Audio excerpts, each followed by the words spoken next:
Salve, salve pessoal, paz de Jesus, tudo bem com vocês? Nós vamos falar hoje sobre a carta a Filemon.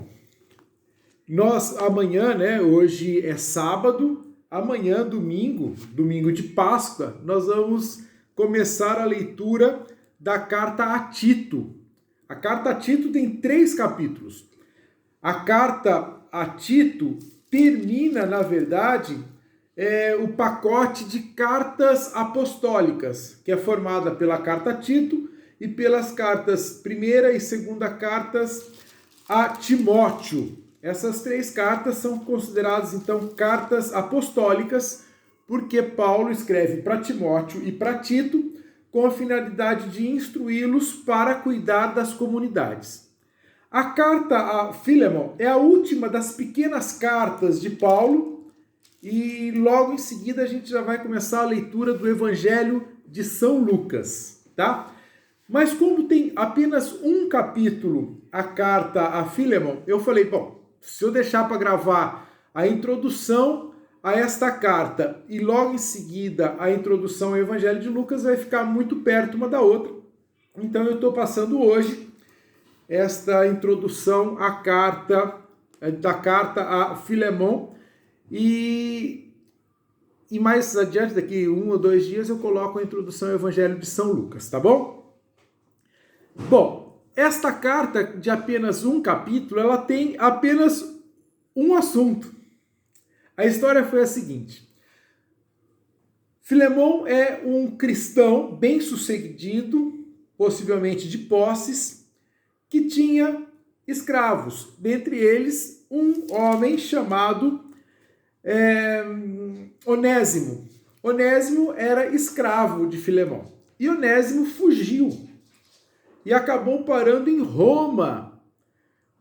Paulo estava preso em Roma, já era no finalzinho da vida de Paulo, ano 61 ou 63. Volto a falar, Paulo morreu no ano 62 ou 64.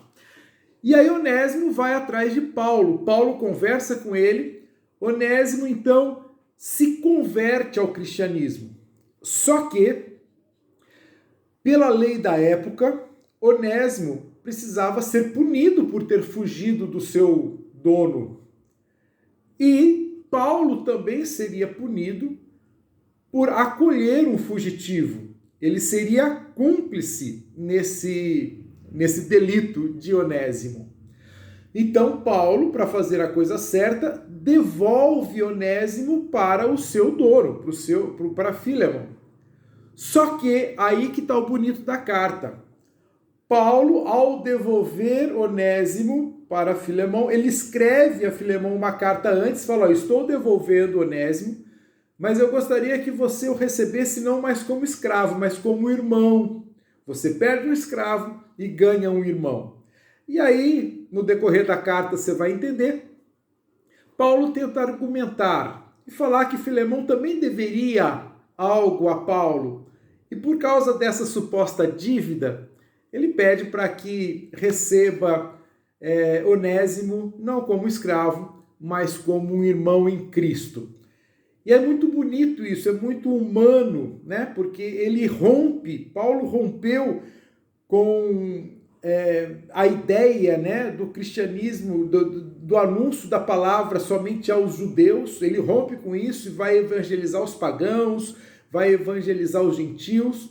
E agora ele rompe também com esta justiça cega, A lei fala isso, então a gente faz isso. Ele fala, não, a lei fala isso e é certo isso, mas use de amor, use de misericórdia, haja como cristão.